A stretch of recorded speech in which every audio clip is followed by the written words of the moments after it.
Bismillahirrahmanirrahim. Pasal kalima nikmat kubur. Janten aya siksa kubur, aya naon? Aya nikmat kubur.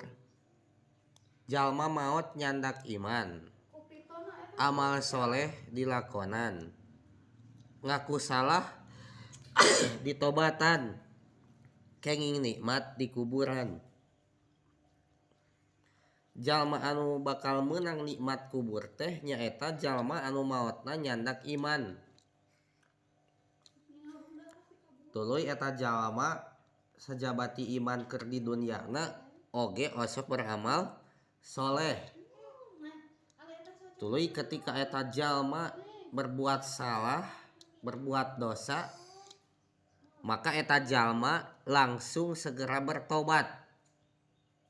Maka maot nate kan mawa iman, maot nate memeh maotna osok beramal soleh. Tuluy memeh maotna geus ngalaksanakeun tobat tina dosa, tah jalma nu kitu bakal meunang nikmat kubur geus maotna teh. Kumaha bentuk nikmat kuburna teh? Alam kuburna dicaangkeun, dilegakeun, diademkeun. Amal ikhlas dirupakeun kabogoh anu diantosan. Tah, nikmat kubur anu dibikeun ku Allah ka jalma nu maot, nu neme maotna disebutan kategorina nyaeta kuburanna teh dicaangkeun teu paroek, henteu seperti jalma anu meunang siksa kubur. Anu meunang siksa kubur mah poek teu betah, kangeunahan di alam kuburna teh. Tuluy dilegakeun, henteu naon, henteu sempit seperti jalma anu meunang siksa kubur. Tuluy diademkeun, sejuk, henteu seperti jalma anu meunang siksa kubur anu ngarasa gerah panas di alam kuburna teh.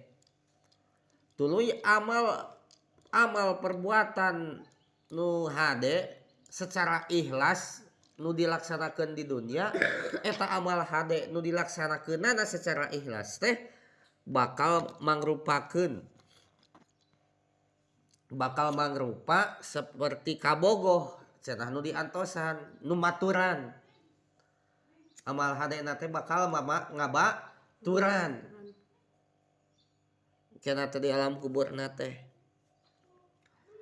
Tangan rugup ragap taneuh, di badan kapas jeung boeh, basana alhamdulillah horeng diri teh geus paeh. Cek eta jalma nu maot meunang nikmat kubur keke geuning ieu teh taneuh. Jadi ngarasa manehanana teh naon geuning ieu teh di jero taneuh, jasadna teh ngarasakeun dikubur. Walaupun jasadna teu aya rohanian, tos pisah jeung rohanina.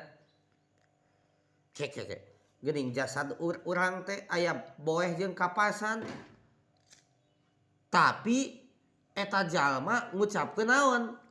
Alhamdulillah. Kunaon pang ngucapkeun alhamdulillah eta jalma nu maot teh? Sabab di alam kuburna meunang kanikmatan.